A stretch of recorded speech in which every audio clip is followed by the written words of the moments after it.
I greet the God in you, who is the God in me. Praise be Jesus, Mary, and Joseph. Kanina po na sinabi ko, palakpakan natin si Lord. Siguro kung talagang naiintindihan natin yung Ebanghelyo ngayon, sa tingin mo, papalakpak ka? Balikan ninyo. Ha? There will be signs in the sun and the moon and the stars, and on earth nations will be in dismay, perplexed by the roaring of the sea and waves. People will die in fright, in anticipation of what is coming upon the world, for the powers in heavens will be shaken. Matutuwa ka kaya kung itong marinig mo, may palakpakan si Lord. Ano kayo mararamdaman mo? Simple lang.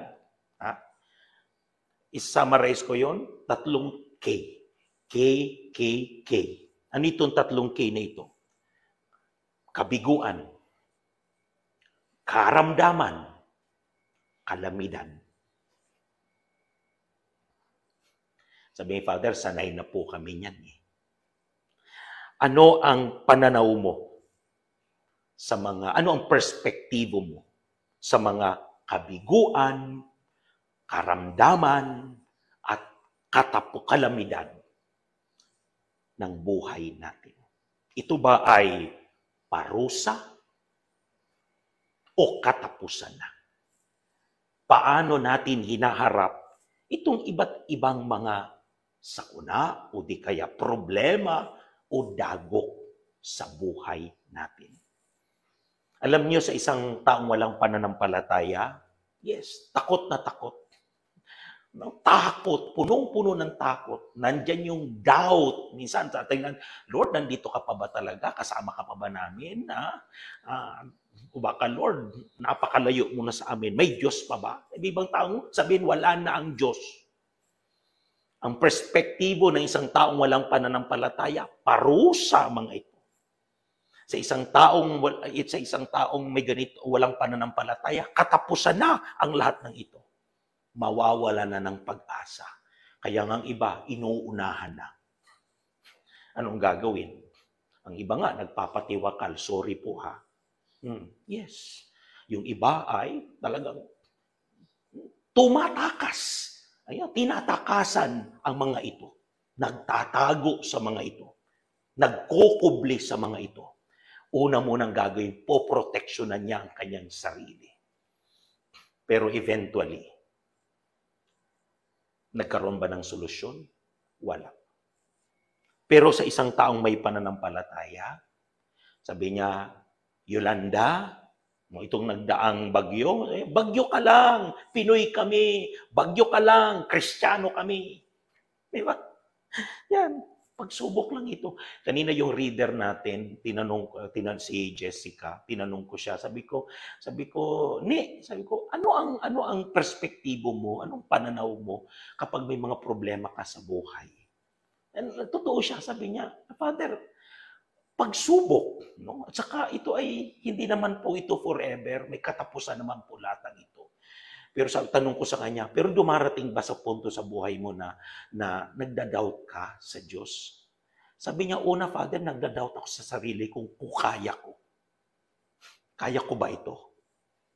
At ikalawa, syempre, Father, ewan ko, Father, kung doubt ba ito kasi nagtatanong ako kay Lord. Diba? Nagtatanong tayo, Lord, hanggang kailan ba ito matatapos? Lalong-lalo na kapag may sakit, no? Terminal cancer ang isang minamahal natin sa buhay. Lord, gagaling pa ba ito? Lord, isusurrender ko na siya pero dumating sa punto. Sabi niya, Father, parang nagda-doubt ako pero nagtatanong lang naman ako kay Lord. Ang ibang tao, pag ang taong may pananampalataya, sabi niya, hindi naman ito forever. Matatapos din ito. Sa isang taong may pananampalataya, sasabihin niya, nariyan ang Diyos. Tutulungan niya ako. May bukas pa. Lilipas din ito. Bukas, pagkatapos nitong pagkawasak na ito, ng bagyo dadaan ito, magsisimula uli tayo. napakaganda ng disposisyon nating mga Pilipino sa totoo lang. At ito ay isa sa mga katangian na gustong-gusto at hinahangaan ng ibang bansa para sa atin, na kahit tayo ay ilang bagyo na ang dumaan, napakarami ng mga lindol, tingnan sa norte, di ba? Pero sa Bohol, pero tingnan mo, ang dali nating makabawi, ang dali nating makarebuild, di ba? Why?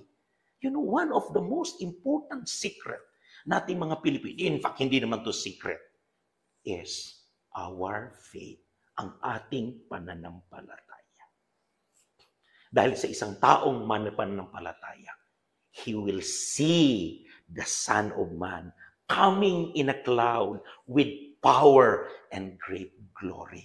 Hindi nagkukubli ang Diyos sa isang taong may pananampalataya. Hindi nawawala ang Diyos sa isang taong may pananampalataya. Nariyan ang Diyos, kapiling natin. And sabi niya, and when ganito ang disposisyon ng isang taong may pananampalataya, kapag nakita niya itong mga kabiguan, itong mga kalamidad, may mga karamdaman sa buhay. These are signs. Sign of what? Of the presence of God. Sign of God calling me to stand erect, to raise up my head, because my redemption is at hand. Yes, ito yung attitude ng isang taong may pananampalataya sa panahon ng karamdaman, ng kabiguan, ng kalamidad. First, we remain steadfast in the faith. Yes, we remain trusting in God and His greater plan for all of us. Number two, there is a joyful and expectant hope. Hindi tayo nawawala ng pag-asa. Punong-puno tayo ng pag-asa. We are hopeful because God will defend us. God will protect us. God will rescue us. This is a Christian hope, sabi ni Pope Francis, that the future is in God's hands. Third, fraternal love. Nakikita ninyo, tayong mga Pilipino, di ba? Pag may kalamidad, pero kahit nasira na yung ating mga ari-arian, kailangan din natin, pero nagagawa pa nating magmalasakit sa kapwa natin.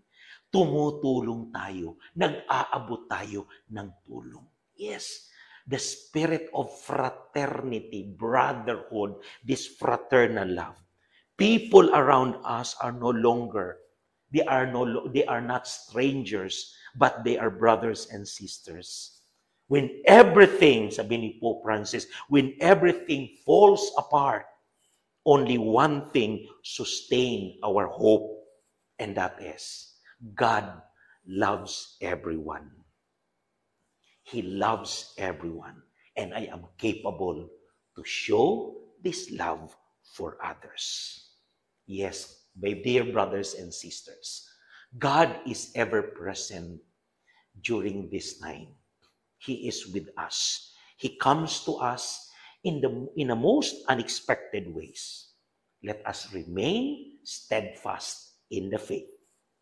Let us possess a joyful hope, an expectant hope, and always value fraternal love, especially for those people who are also in need of our support. We invite you to pray.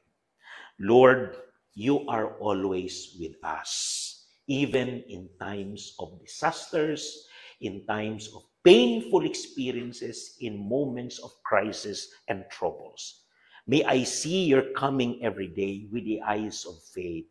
May I long for you with a joyful hope. May I love you in the presence of the least, of the lost, and the last. Amen.